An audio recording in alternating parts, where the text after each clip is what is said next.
Good morning दोस्तों। तो हमारा प्रशासनिक व्यवस्था राजस्थानी प्रशासनिक व्यवस्था के अंदर उत्कृष्ट के नोट्सों का रिवीजन चल रहा था। तो यहाँ पर थोड़ा सा दिक्कत है, थोड़ा सा साफ नहीं दिखाई दे रहा दोस्तों। तो मैं आपको बोल के बता देता हूँ, ठीक है ना। तो आपको सुन लेना आपको, ठीक है ना। तो आपको दोस्तों ये एक पेज के अंदर दिक्कत आने वाली है। आगे वाला पेज सही है। भारतीय संविधान के अनुच्छेद 165 यहाँ पर 165 है। 165 के अंतर्गत महाधिवक्ता तथा महाधिवक्ता के पद का प्रावधान किया गया है 165 में, जो कि राज्य का प्रथम तथा सर्वोच्च विधि अधिकारी तथा राज्य सरकार का विधिक सलाहकार होता है।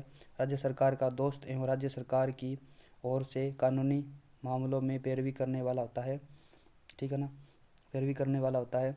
और महाधिवक्ता की नियुक्ति राज्यपाल के द्वारा की जाती है तथा राज्यपाल ऐसी नियुक्त व्यक्ति को महाधिवक्ता के रूप में नियुक्त कर सकता है जो कि उच्च न्यायालय का न्यायाधीश बनने की योग्यता रखता हो, ठीक है। महाधिवक्ता राज्यपाल के प्रसाद पर्यंत तक अपने पद पर बना रहता है, अर्थात इसके कार्यकाल, वेतन तथा भत्ते का निर्धारण राज्यपाल के द्वारा किया जाता है। संविधान में महाधिवक्ता का कोई निश्चित कार्यकाल निर्धारित नहीं किया गया है। इसका मुख्य कार्य राज्य सरकार के विविध विधिक सलाह देना तथा राज्य सरकार द्वारा सौंपे गए इस कार्यों का निष्पादन करना होता है। महाधिवक्ता को राज्य के समस्त न्यायिक क्षेत्र के सुनवाई का अधिकार प्राप्त होता है। तो अनुच्छेद 177 क्या कहता है कि इसमें महाधिवक्ता को राज्य विधानमंडल की बैठकों में भागीदारी का अधिकार प्राप्त है, विधानमंडल में बोलने का अधिकार प्राप्त है, परंतु इसे विधानमंडल के मत का पद का अधिकार नहीं है। महाधिवक्ता के द्वारा राज्य विधानमंडल सदस्यों को विशेष अधिकारों के प्रयोग का अधिकार प्राप्त है तथा केंद्र के न्यायवादी के समान राज्य में भूमिका निभाता है। राजस्थान के प्रथम महाधिवक्ता आपका जयसी कासलीवाला थे, ठीक है ना, कासलीवाला थे। और वर्तमान महाधिवक्ता आपका एम एस सिंघवी है, वर्तमान महाधिवक्ता आपके एम एस सिंघवी है, ठीक है ना। ये आपके महाधिवक्ता से संबंधित आपका दोस्तों क्वेश्चन ही ध्यान में रखना। देखें इसके अंदर आपको भारतीय संविधान के अनुच्छेद 165 उसके अंदर महाधिवक्ता के पद के बारे में बताया गया है। और 177 के अंदर महाधिवक्ता जो इसमें महाधिवक्ता है वो राज्य विधानमंडल के अंदर बैठकों में भागीदारी ले सकता है अनुच्छेद 177 के अंदर। उसमें देखिए राजस्थान का आपका शासन सचिवालय का मुख्य सचिव होता है, उसके बारे में देखेंगे। शासन सचिवालय के द्वारा ही वास्तविक रूप से शासन तथा प्रशासन का संचालन किया जाता है। इसका मुख्य उद्देश्य राज्य सरकार के नीति निर्माण तथा विधायी कार्यों में सहायता प्रदान करना होता है। अनुच्छेद 166 कहता है के प्रावधानों के अंतर्गत प्रकाशित कार्य विधि नियम के अनुसार सचिवालय के प्रशासन का संचालन किया जाता है। प्रत्येक राज्य का अपना एक सचिवालय होता है जो कि विभिन्न विभागों से बंटा हुआ होता है। प्रत्येक विभाग का राजनीतिक प्रमुख मंत्री तथा प्रशासनिक प्रमुख सचिव होता है जो कि भारतीय प्रशासनिक सेवा का पदाधिकारी होता है। संपूर्ण शासन सचिवालय के राजनीतिक प्रमुख मुख्यमंत्री तथा प्रशासनिक प्रमुख मुख्य सचिव होता है। तो विभाग की संरचना की बात करें तो पूरा आएगा आपका सचिव, उसके बाद आपके विशिष्ट सचिव आते हैं, अतिरिक्त सचिव आएंगे, उसके बाद आपके आएंगे विशिष्ट सचिव के बाद आ जाएंगे आपके संयुक्त सचिव, उसके बाद में आएंगे उप सचिव, उसके बाद सहायक सचिव आएंगे, ठीक है ना। ये आपको क्रम ध्यान में रखना दोस्तों। सचिव, उसके बाद विशिष्ट सचिव, उसके बाद संयुक्त सचिव, उसके बाद उप सचिव और उसके बाद सहायक सचिव। सचिव, विशिष्ट सचिव, संयुक्त सचिव, उप सचिव और आपके सहायक सचिव। सचिवालय कार्य की बात करें, राज्य का सचिवालय ही वह स्थान है जहाँ से समस्त नीतियों का निष्पादन किया जाता है। यह सचिवालय के प्रमुख कार्य निम्न है: नीतियों का निर्माण तथा उसका निष्पादन करवाना, राज्य का मंत्रिपरिषद को नीति निर्माण में सहायता प्रदान करना और सूचनाओं का संग्रहण करवाना, प्रशासन के विभिन्न विभागों के मध्य समन्वय बनाए रखना, लोक सेवाओं की भर्ती, नियुक्ति, प्रशिक्षण, पदोन्नति, स्थानांतरण, सेवा शर्तें तथा अनुशासनात्मक कार्यवाही के विषय में नीतियों तथा पद्धतियों का निर्माण करना, बजट का निर्माण करना, केंद्र तथा अन्य राज्य सरकारों के साथ संपर्क बनाए रखना, राज्य के संपूर्ण प्रशासन का नेतृत्व, मार्गदर्शन तथा परामर्श प्रदान करना, इसकी भूमिका रहेगी।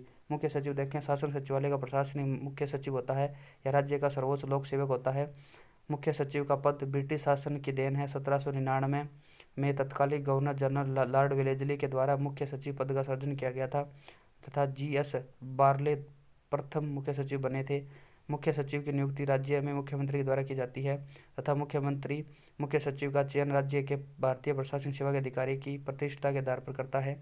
मुख्यमंत्री के द्वारा मुख्य सचिव की नियुक्ति के अधिकारी की वरिष्ठता, सेवा रिकॉर्ड तथा उस अधिकारी निष्पादन क्षमता को ध्यान में रखता है, परंतु यह उसके लिए आवश्यक शर्त नहीं है।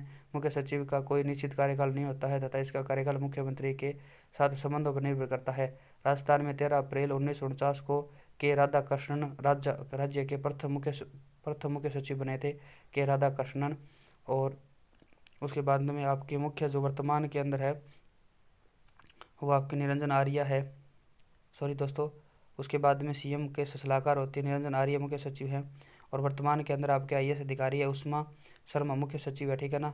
और प्रथम महिला सचिव आपकी श्रीमती कुशाल सिंह थी, प्रथम महिला सचिव आपकी श्रीमती कुशाल सिंह थी। उसके बाद देखिए मुख्य सचिव की कार्य भूमिका, मुख्यमंत्री उसके समस्त कार्यों की सहायता तथा सलाह प्रदान करता है। मुख्य सचिव राज्य प्रशासन के जुड़े सभी मामलों मुख्यमंत्री के प्रधान सलाहकार के रूप में कार्य करता है। मुख्य सचिव राज्य मंत्रिमंडल के सचिव के रूप में कार्य करता है। वह मंत्रिमंडल सचिवालय का प्रमुख होता है। इसके द्वारा मंत्रिमंडल की बैठकों में भागीदारी की जाती है तथा मंत्रिमंडल की बैठक की कार्यवाही सूची तैयार करता है एवं मंत्रिमंडल के निर्णयों की क्रियान्वित करवाता है। मुख्य सचिव राज्य लोक सेवा आयोग के मुख्य सचिव राज्य लोक सेवा आयोग के प्रमुख के रूप में कार्य करवाता है। राज्य के वरिष्ठ लोक सेवकों को नियुक्ति स्थानांतरण पदोन्नति से जुड़े मामलों को देखता है। मुख्य सचिव सचिवालय के समन्वय की भूमिका निभाता है तथा सचिवों के बैठकों की अध्यक्षता करता है। मुख्य सचिव आपदा की स्थिति में संकटकालीन प्रशासन की भूमिका निभाता है। मुख्य सचिव राज्य सरकार का प्रवक्ता होता है तथा राज्य सरकार की ओर से नीति आयोग की बैठकों में भागीदारी करता है। राज्य के राष्ट्रपति शासन में विद्यमान होने पर मुख्य सचिव के द्वारा राज्यपाल को प्रशासन संचालन में सलाह की भूमिका प्रदान की जाती है। मुख्य सचिव को अपशिष्ट वसीयतदार की संज्ञा दी जाती है, अर्थात यह राज्य स्तर पर उन सभी मामलों को देखता है जो कि अन्य सचिवों के क्षेत्राधिकार में नहीं आते हैं। उसके बाद देखिए आयोग की बात करें, राजस्थान लोक सेवा आयोग भारत में कुशल लोक सेवकों को तथा योग्य अभ्यर्थियों की भर्ती के लिए संविधान में भाग 14 में अनुच्छेद 315 के से लेकर 323, ठीक है ना। राजस्थान लोक सेवा आयोग 315 से लेकर 323 तक केंद्र व राज्य में लोक सेवा आयोग का प्रावधान किया गया है। अनुच्छेद 315 और अनुच्छेद 323 तक, ठीक है ना, भाग 14 के अंदर। राजस्थान में आरपीएससी की स्थापना के लिए 16 अगस्त 1949 को अध्यादेश जारी किया गया था। 16 अगस्त 1949 को अध्यादेश जारी किया गया। इसके अंतर्गत 20 अगस्त 1949 को जयपुर में राजस्थान लोक सेवा आयोग की विधिवत स्थापना की गई थी। इसके प्रथम अध्यक्ष एस.के. घोष बने थे तो वर्तमान में इसके अध्यक्ष आपके संजय श्रोत्रिय हैं।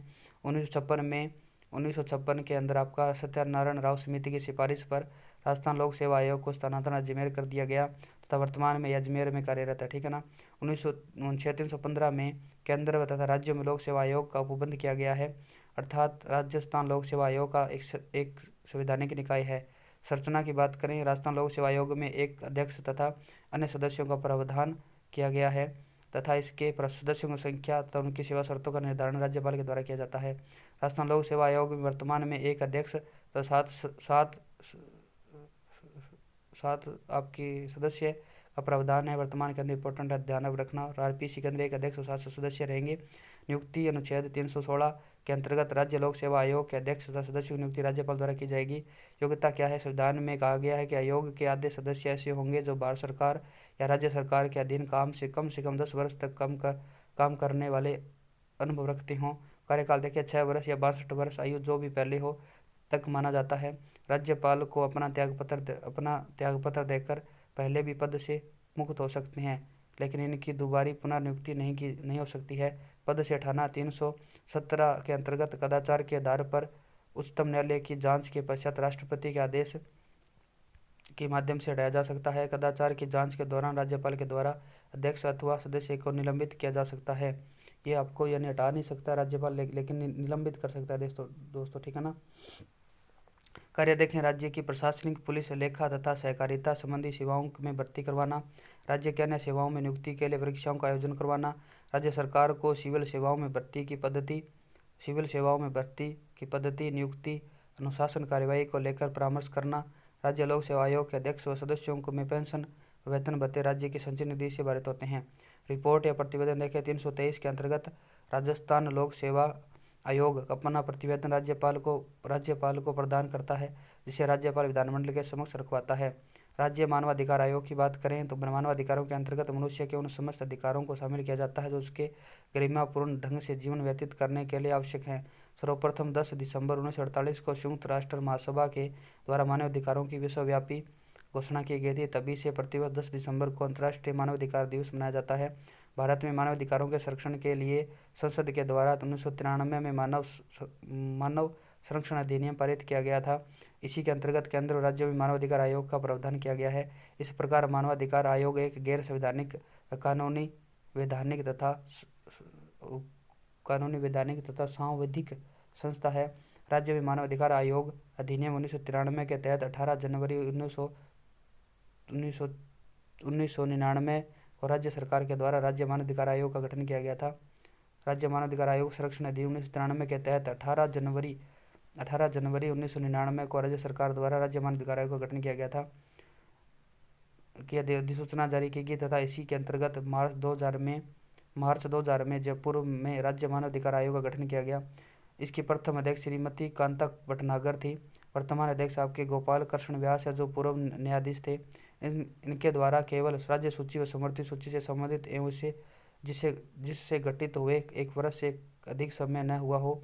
राज्य में प्रारंभ में 1 अध्यक्ष व 4 सदस्य का उपबंध किया गया था, परंतु 2006 से राज्य मानवाधिकार आयोग के 1 अध्यक्ष व 2 सदस्यों का प्रावधान किया गया है। अध्यक्ष के लिए आवश्यक है कि वह उच्च न्यायालय का भूतपूर्व मुख्य न्यायाधीश व न्यायाधीश हो। नियुक्ति देखें, पहले तो आपका 1 और 4 का था दोस्तों, अभी आपका 1 और 2 सदस्यों का प्रावधान है। नियुक्ति या राज्यपाल द्वारा एक समिति की सिफारिश पर की जाती है। उस समिति के अंदर मुख्यमंत्री अध्यक्ष होता है, राज्य का गृह मंत्री होता है, विधानसभा का अध्यक्ष होता है, राज्य विधानसभा के विपक्ष के नेता होते हैं। विधान परिषद की स्थिति में भी अध्यक्ष व विपक्ष का नेता शामिल होता है। कार्यकाल की बात करें, यहाँ पर 3 वर्ष या 70 वर्ष की आयु जो भी पहले हो तक कार्यकाल माना जाता है। राज्य मानवाधिकार आयोग का कार्यकाल कितना वर्ष है? 3 वर्ष या 70 वर्ष जो भी पहले हो माना जाता है तथा इनकी दोबारा पुनर्नियुक्ति की जा सकती है एवं ये राज्यपाल के अपना त्याग पत्र देकर अपने पद से मुक्त हो सकते हैं। पद से हटाना कदाचार के आधार पर जिसकी जांच उच्चतम न्यायालय द्वारा की जाएगी, पश्चात राष्ट्रपति के आदेश के माध्यम से इन्हें पद से हटाया जा सकता है। मानवाधिकारों के उल्लंघन से संबंधित शिकायतों की जांच करना इनका काम होता है। राज्यों में स्थित जेलों का निरीक्षण करना तथा उच्च अपराधियों के जीवन दशाओं का अध्ययन करना यह भी रहेगा। राज्य विधानमंडल के द्वारा मानवाधिकारों को लेकर बनाए गए कानूनों की समीक्षा करना यह भी रहेगा। मानवाधिकारों के प्रति लोगों की जागरूकता पैदा करना। राज्य मानवाधिकार आयोग द्वारा वार्षिक प्रतिवेदन राज्यपाल को देता है, से राज्यपाल विधानमंडल के समक्ष रखवाता है। राज्य मानवाधिकार आयोग की प्रकृति केवल सलाहकारी होती है, अर्थात इनकी सिफारिशों को मानने के लिए राज्य सरकार बाध्य नहीं होती है। ठीक है ना। आगे देखिए दोस्तों, पंचायती राज व्यवस्था नीति निर्देशक तत्वों के अनुच्छेद 40 में राज्य को ग्राम पंचायतों गठन के दिशा निर्देश जारी किया गया है। महात्मा गांधी पंचायती राज के प्रबल समर्थक थे तथा पंचायतों के माध्यम से ही भारत में स्वराज प्राप्त करना चाहते थे। गांधी जी के अनुसार भारत की आत्मा का निवास गाँवों में होता है। डॉक्टर अंबेडकर पंचायती राज के विरोधी थे, क्योंकि उनके अनुसार इनके कारण दलितों की स्थिति में सुधार संभव नहीं है। 2 अक्टूबर 1952 को भारत सरकार के द्वारा पंचायती राज संस्थाओं के गठन तथा उनमें जनता की सहभागिता को बढ़ाने के लिए सामुदायिक विकास कार्यक्रम की शुरुआत की गई थी, परंतु तत्कालिक नौकरशाही के द्वारा इस कार्यक्रम में प्रभावी सहयोग नहीं किया गया, इसलिए यह असफल हो गया था। सामुदायिक विकास कार्यक्रम की सफलता की समीक्षा के लिए 1957 में बलवंत राय मेहता समिति का गठन किया गया। बलवंत राय मेहता समिति ने भारत में लोकतांत्रिक विकेंद्रीकरण तथा 3 स्तरीय पंचायती राज संस्थाओं के गठन की सिफारिश की, इसीलिए बलवंत राय मेहता समिति को लोकतांत्रिक विकेंद्रीकरण का जनक माना जाता है। इसने ग्राम स्तर पर ग्राम पंचायत, खंड स्तर पर पंचायत समिति, जिला स्तर पर जिला परिषद की सिफारिश की थी। बलवंत राय मेहता समिति की सिफारिश को लागू करने के लिए 2 अक्टूबर 1959 को राजस्थान के नागौर जिले में बगदरी गांव में तत्कालीन प्रधानमंत्री श्री जवाहरलाल नेहरू के द्वारा पंचायती राज का उद्घाटन किया गया। इसी के साथ साथ राजस्थान देश का प्रथम राज्य बना जहां पर पंचायती राज लागू किया गया तथा इसके पश्चात 11 अक्टूबर को आंध्र प्रदेश में पंचायती राज की स्थापना की गई, अर्थात आंध्र प्रदेश पंचायती राज लागू करने का भारत का दूसरा राज्य बना। 1977 में बीजेपी के द्वारा अशोक मेहता समिति का गठन किया गया, जिन्होंने 2 स्तर पर पंचायती राज संस्थाओं के गठन की सिफारिश की थी, जिला परिषद और मंडल पंचायत। इनके द्वारा पंचायती राज संस्थाओं में अनुसूचित जाति जनजाति को उनकी संख्या के अनुपात में आरक्षण प्रदान करने तथा पंचायती राज संस्थाओं में राजनीतिक दलों की भागीदारी की सिफारिश की गई थी। पंचायती राज संस्थाओं में राजनीतिक दलों की भागीदारी की सिफारिश की गई थी। 1985 में योजना आयोग के द्वारा जी वी के राव समिति का गठन किया गया, जिन्होंने 4 स्तर पर पंचायती राज संस्थाओं के गठन की सिफारिश की थी। पहली है राज्य परिषद, दूसरी बताई थी जिला परिषद, तीसरी बताई थी मंडल पंचायत और चौथी बताई थी ग्राम पंचायत। इनके द्वारा पंचायती राज संस्थाओं का कार्यकाल 5 वर्ष से बढ़ाकर 8 वर्ष करने की सिफारिश की गई थी। 1986 के अंदर पंचायती राज को लेकर लक्ष्मीकांत सिंधवी समिति का गठन किया गया, जिन्होंने पंचायती को संवैधानिक मान्यता प्रदान करने, ग्राम सभा की स्थापना करने और पंचायतों में नियंत्रण चुनाव करवाने, ग्राम पंचायतों की स्थापना करने, पंचायतों को शासन का तीसरा स्तर घोषित करने की सिफारिश की थी। 1988 में थुंगन समिति तथा गौडगिल समिति का गठन किया गया, जिन्होंने पंचायती राज संस्थाओं को संवैधानिक मान्यता प्रदान करने तथा उन्हें और अधिक वित्तीय सहायता प्रदान करने की सिफारिश की गई थी। पंचायती राज संस्थाओं को संवैधानिक मान्यता प्रदान करने के लिए राजीव गांधी सरकार के द्वारा 64वां संविधान संशोधन विधेयक संसद में लाया गया। विधेयक लोकसभा में पारित हो गया, परंतु राज्यसभा में खारिज हो गया। परिणाम स्वरूप विधेयक पारित नहीं हुआ। 73वां संविधान संशोधन हुआ 1992 के अंदर। 73वां संविधान संशोधन 1992 संशोधन के अधिनियम के माध्यम से पंचायती राज संस्थाओं को संवैधानिक मान्यता प्रदान की गई। राज्यों को 1 वर्ष के भीतर पंचायती राज संबंधी प्रावधानों को लागू करने के लिए बाध्य किया गया। पारित हुआ था 24 अप्रैल 1993 को पंचायती राज दिवस मनाया जाता है। 24 अप्रैल को भाग आपका 9 है, अनुसूची आपकी 11 जोड़ी गई, अनुच्छेद आपका 343 ए से ओ तक है, विषय आपके 29 रखे गए। प्रमुख विशेषता, इस संशोधन अधिनियम के माध्यम से ग्राम सभा अनुच्छेद 243 ए को मान्यता प्रदान की गई। एक पंचायत क्षेत्र के सभी वयस्क मताधिकार जिनका नाम मतदाता सूची में अंकित है मिलकर ग्राम सभा का निर्माण करते हैं। ग्राम सभा के द्वारा उन सभी शक्तियों का प्रयोग किया जाएगा जिसका निर्धारण राज्य विधानमंडल करेगी। पंचायती राज संस्थाओं को 3 स्तर पर संवैधानिक मान्यता प्रदान की गई: ग्राम स्तर पर, खंड स्तर पर और जिला स्तर पर ग्राम पंचायत, खंड स्तर पर पंचायत समिति और जिला स्तर पर जिला परिषद। परंतु जिन राज्यों की जनसंख्या 20 लाख से कम है उन्हें मध्यवर्ती स्तर की स्थापना से छूट प्रदान की गई। पंचायती राज संस्थाएं संरचना का निर्धारण करने का अधिकार राज्य विधानमंडल को प्रदान किया गया। पंचायतों के 3 स्तरों पर सदस्यों का चुनाव जनता द्वारा प्रत्यक्ष रूप से किया जाएगा तथा मध्यवर्ती स्तर पर उच्च स्तर पर अध्यक्षों का चुनाव जनता द्वारा प्रत्यक्ष रूप से अर्थात चुने गए प्रतिनिधियों के माध्यम से किया जाएगा। लेकिन ग्राम पंचायत के अध्यक्ष की नीति का निर्धारण राज्य विधानमंडल के द्वारा किया जाएगा, अर्थात पंचायत के अध्यक्ष को जनता द्वारा प्रत्यक्ष अथवा अप्रत्यक्ष रूप से चुना जा सकता है। पंचायती राज संस्थाओं में अनुसूचित जाति या जनजाति की ओर को उनकी जनसंख्या के अनुपात में आरक्षण प्रदान किया गया है एवं सामान्य वर्ग की महिलाओं के लिए 1/3 स्थान आरक्षित किया गया है, जिसे वर्तमान में कुछ राज्यों को 50% छूट दिया गया है। पिछड़े राज्यों का आरक्षण राज्य विधानमंडल के द्वारा राज्य विधानमंडल पर छोड़ दिया गया है, अर्थात राज्य पिछड़े वर्गों को पंचायती राज संस्थाओं में आरक्षण देने के लिए बाध्य नहीं है। पंचायती राज संस्थाओं का कार्यकाल प्रथम बैठक में 5 वर्ष निर्धारित किया गया तथा यदि इस बीच पंचायत विघटित हो जाती है तो अगली पंचायत का गठन 6 माह में किया जाना आवश्यक है। यदि शेष कार्यकाल 6 माह से अधिक का है तो अगली पंचायत के केवल शेष कार्यकाल के लिए गठित होगी। पंचायती राज संस्थाओं के चुनाव लड़ने की न्यूनतम वर्ष आपके 21 वर्ष निर्धारित की गई थी। पंचायती राज संस्थाओं को कर लगाने तथा सामाजिक न्याय तथा आर्थिक विकास के लिए योजनाएं बनाने का अधिकार प्रदान किया गया। पंचायती राज संस्थाओं को कर लगाने, सामाजिक न्याय तथा आर्थिक विकास कार्यक्रम योजनाएं बनाने के लिए प्रदान किया गया। पंचायती राज संस्थाओं की वित्तीय स्थिति की समीक्षा के लिए उन्हें राज्य की संचित निधि से अनुदान प्रदान करने के लिए राज्य वित्त आयोग अनुच्छेद 243 आई, ठीक है ना, राज्य वित्त आयोग अनुच्छेद 243 आई को मान्यता प्रदान की गई। पंचायतों के समस्त चुनावों को संपादन करने, उनका निरीक्षण करने तथा मतदाता सूची का निर्माण करने के लिए राज्य निर्वाचन आयोग अनुच्छेद 243 के को मान्यता प्रदान की गई। राज्य निर्वाचन आयुक्त की नियुक्ति राज्यपाल के द्वारा की जाती है तथा इसे उच्च न्यायालय के न्यायाधीश के समान पद से हटाया जाता है, ठीक है ना।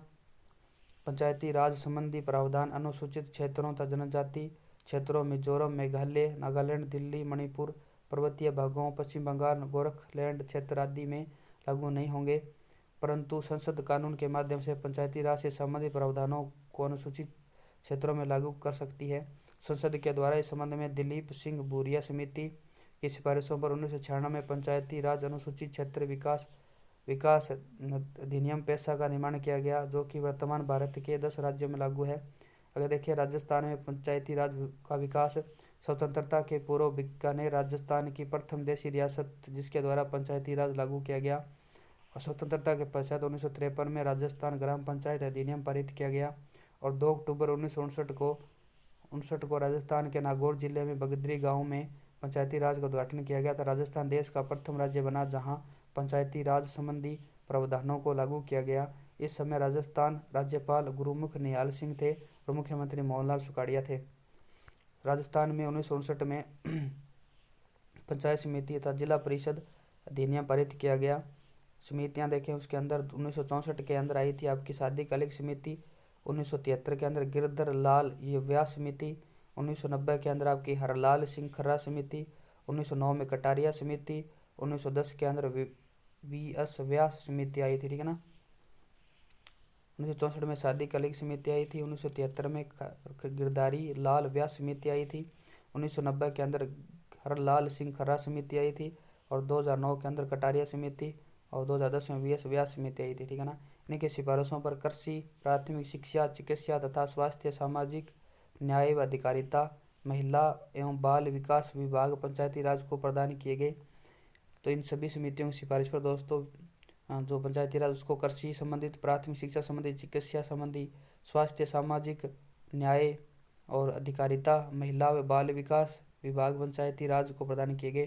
ग्राम सभा की बात करें, 26 जनवरी 1999 को जयपुर के मुहाना में राजस्थान में सर्वप्रथम ग्राम सभा की स्थापना की गई।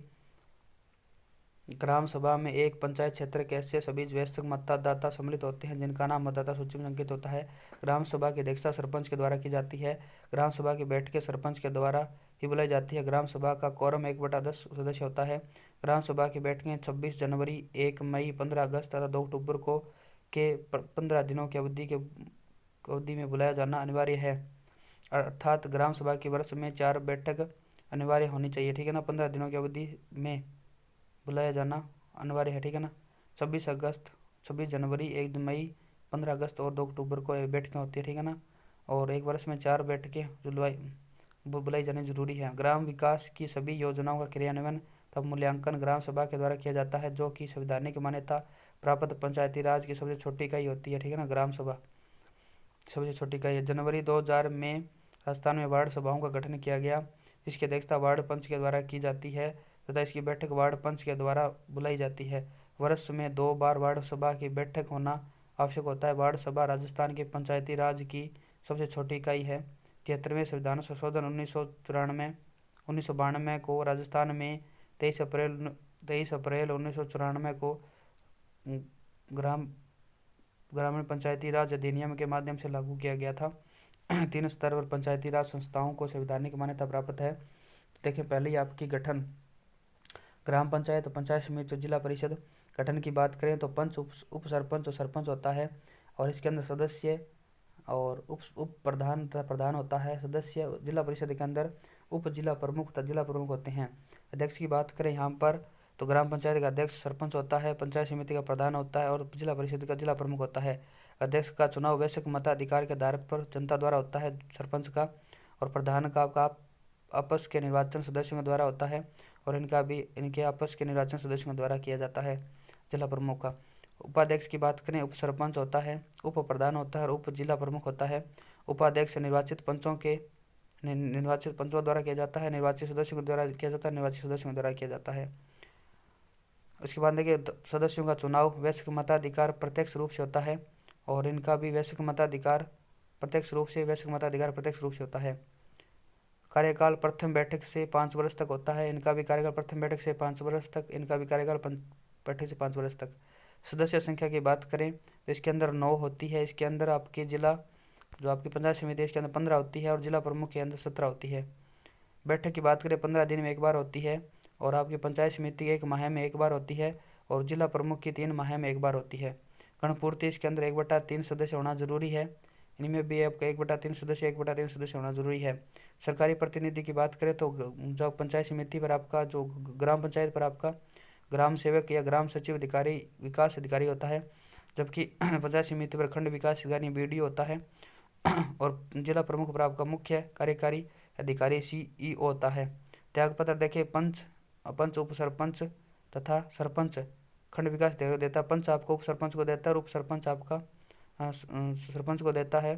सरपंच पंच उप सरपंच तथा सरपंच खंड विकास अधिकारी को देते हैं, ठीक है ना, तीनों खंड विकास अधिकारी देते हैं।